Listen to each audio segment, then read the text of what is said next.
très chers amis francophones, amateurs de thé et de santé, bonjour, bonjour. Bienvenue chez moi, Stéphane Erler. Je suis le fondateur du blog Tea Masters ainsi que de la boutique tea-masters.com. Nous allons parler aujourd'hui un petit peu de mon expérience personnelle concernant le thé, la santé, le régime. Et c'est un sujet que j'aborde assez rarement en fait, parce que pour moi le thé c'est avant tout un plaisir gustatif, un plaisir des sens, une découverte de la culture chinoise, de la nature également, hein, avec les plantations, des ustensiles qui font comment on le prépare. Mais alors que dans la littérature et dans la culture européenne, on parle beaucoup de thé pour dire ah c'est bon contre le cancer, c'est bon pour le régime, c'est bon pour plein de choses concernant la santé. Et souvent, par derrière, c'est fait pour vendre en fait des thés bas de gamme. Pour vous dire ensuite, bon, s'ils sont un peu amers, c'est normal parce que en fait c'est pratiquement comme un médicament. Buvez du thé parce que c'est bon pour la santé. Donc ça c'est pas vraiment mon truc. Et c'est pour ça que je parle assez rarement de santé. Mais j'ai un peu plus de 50 ans et je commence également à sentir le poids des âges, le poids de mon âge. Et vraiment littéralement, cette année, après avoir bien fêté Noël et le Nouvel An chinois avec des mets assez copieux pendant plusieurs semaines d'affilée, j'ai remarqué, oups, un jour je suis monté sur la balance et j'ai remarqué, mince, là je suis vraiment bien au-dessus de mon poids habituel. Stéphane, il faut que tu fasses quelque chose, il faut que tu fasses un régime. Et un petit peu avant ça, en fait, je ne sais pas si vous avez remarqué, je suis de nouveau assis en tailleur. Et pendant plusieurs mois, j'avais changé de positionnement pour ma caméra. Je l'avais mise de l'autre côté. Vous me voyez d'un autre angle pour que je ne sois pas assis en tailleur. Hein, vous ne voyez plus mes genoux à cette époque-là.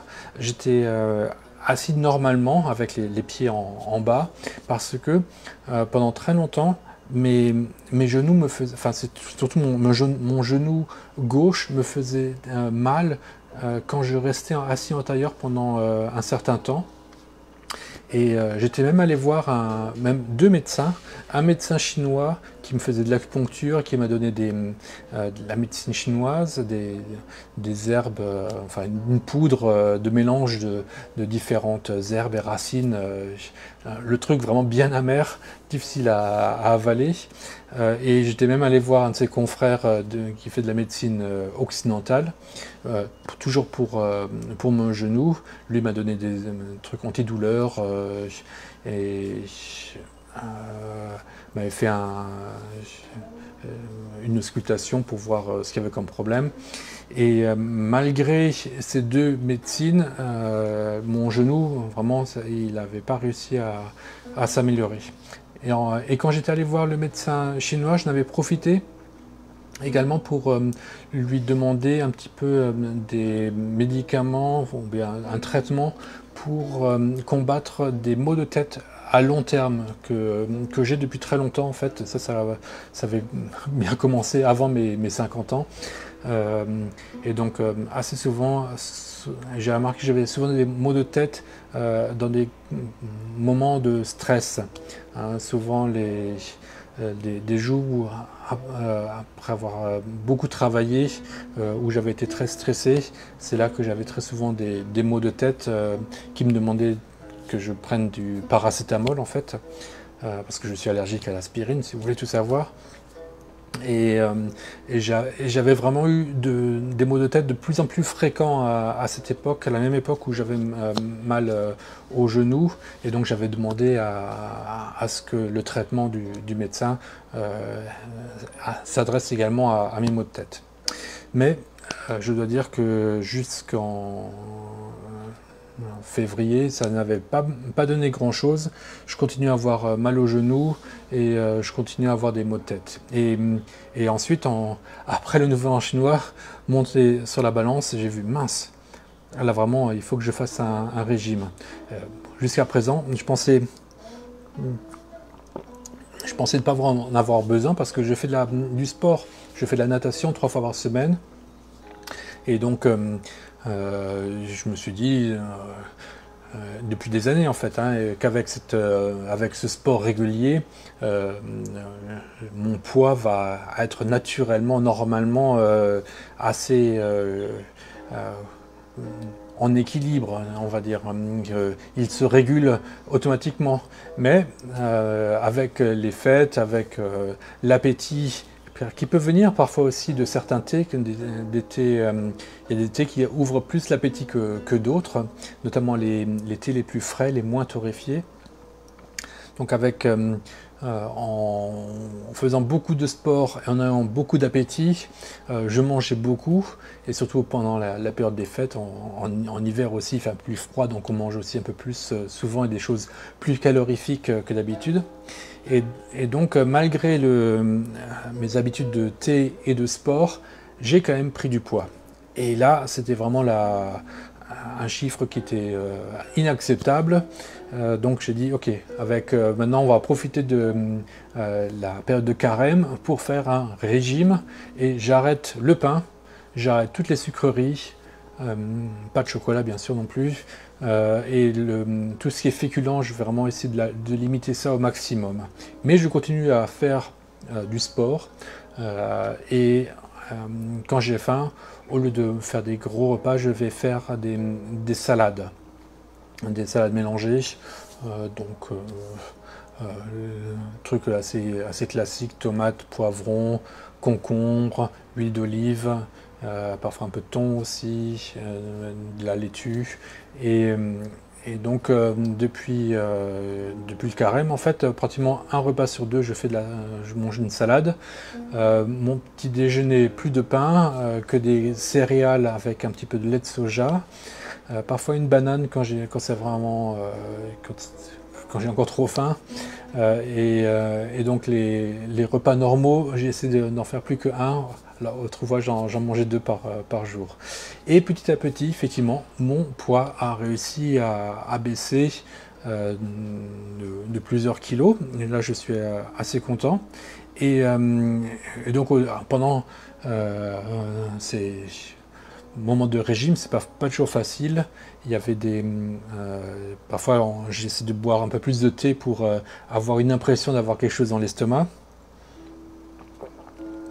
Mais donc pas un thé qui ouvre l'appétit, mais plutôt un thé un thé torréfié, genre Dongding Oolong, ou bien ce thé guanine torréfié, afin de ne pas avoir envie de manger plus, et surtout pas des choses sucrées, puisque de toute façon on s'est dit non là-dessus. Et donc petit à petit, quand même, le poids a réussi à baisser, et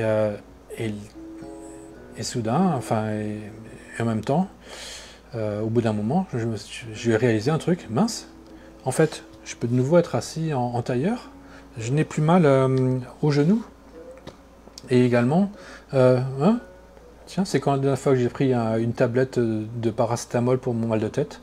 Ben, je ne me rappelle plus.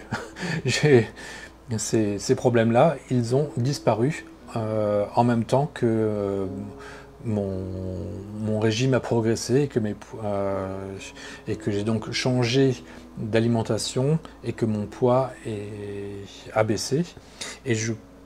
Et donc, ce que je dis aujourd'hui, c'est une expérience. C'est pas,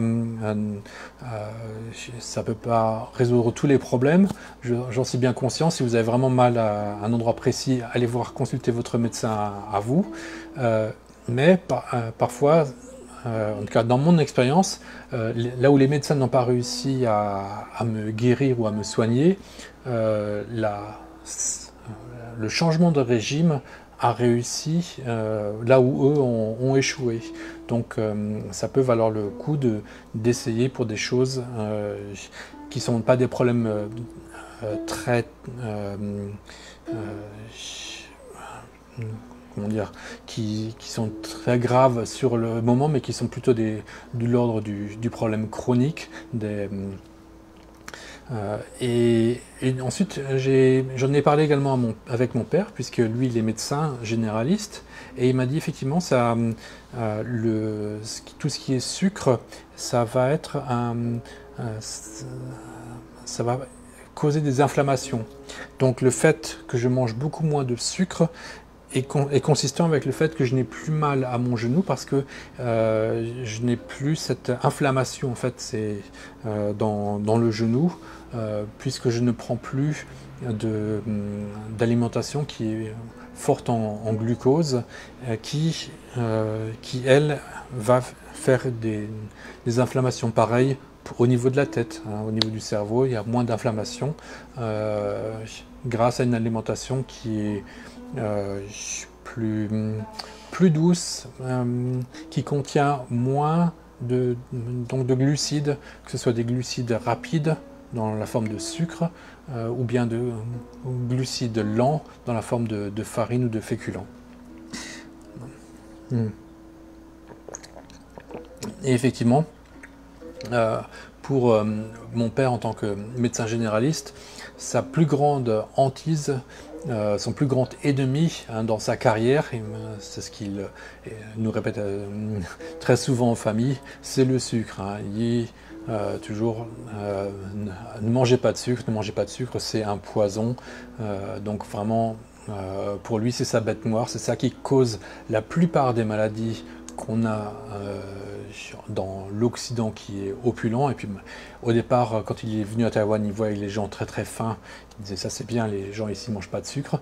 Mais quand il est revenu une dizaine d'années après, il a remarqué quand même que les McDonald's se sont bien développés ici aussi, les chaînes de café, et que les gens ont commencé à être également en surpoids et donc prendre trop de sucre. Et donc pour lui, en tant que médecin, il déconseille vraiment d'avoir une alimentation trop riche en sucre. Et mon expérience personnelle maintenant lui donne totalement raison, vu que en changeant mon régime, et également en l'adaptant à mon âge, je pense que c'est également mon métabolisme qui fait que après 50 ans, j'ai besoin de moins de calories chaque jour pour faire fonctionner mon corps qu'auparavant, même si je continue à faire la même dose de sport, mais dans d'autres gestes, peut-être que je suis un peu moins actif, moins énergétique que quand j'étais un peu plus jeune, et donc mon corps a besoin de moins de calories. Donc ce régime m'a permis d'ajuster un petit peu l'alimentation dont j'ai besoin avec la réalité. Et donc ça m'a fait du bien, non seulement au niveau de mon poids, mais également à deux maladies chroniques que j'avais, donc mon genou ainsi que mon mal de tête, deux problèmes qui pour moi n'avaient aucun lien entre eux au départ, mais j'ai remarqué maintenant que ça en avait et que finalement c'était le sucre. Donc j'espère que en partageant cette expérience, c'est pas pour vous mettre à la pression, c'est pour vous dire qu'en fait, même quelqu'un qui boit du thé depuis une vingtaine d'années, parfois il peut également manger trop de sucre et manger de manière trop riche. Donc c'est pas la fausse décomplexée, ça, même ayant une vie saine et en allant très très peu au restaurant, allant pratiquement jamais au McDonald's, j'avais quand même une alimentation trop riche. Et donc, parfois, il faut faire attention, faut remarquer avec la balance que quand on est un petit peu au-dessus, de savoir faire des changements. Et ça peut avoir un effet bénéfique. En tout cas, je suis très content d'avoir réussi à faire ce changement. Voilà, pour aujourd'hui, c'est tout ce que je voulais partager avec vous. Nous allons bientôt parler des nouveautés de ce printemps. Je compte faire quelques sorties cette semaine pour aller en chercher et sélectionner les nouvelles récoltes qui enfin vont arriver pour ce qui est des houblons et des barzons. Donc je vous remercie pour votre patience et portez-vous bien et buvez du bon thé. Allez, ciao!